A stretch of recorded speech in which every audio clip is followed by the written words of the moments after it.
Hoy,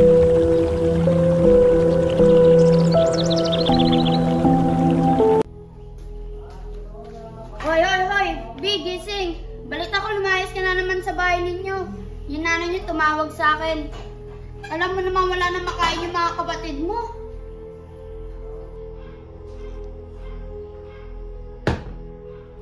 Sabi ng nanay mo, lumayas ka na naman sa inyo. Ano bang ginawa mo na naman? Bakit bumalik ka pa dito?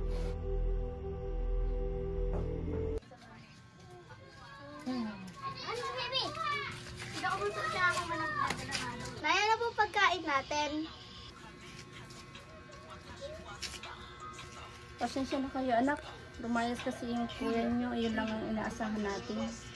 Ba't ba kasi lumayas si kuya?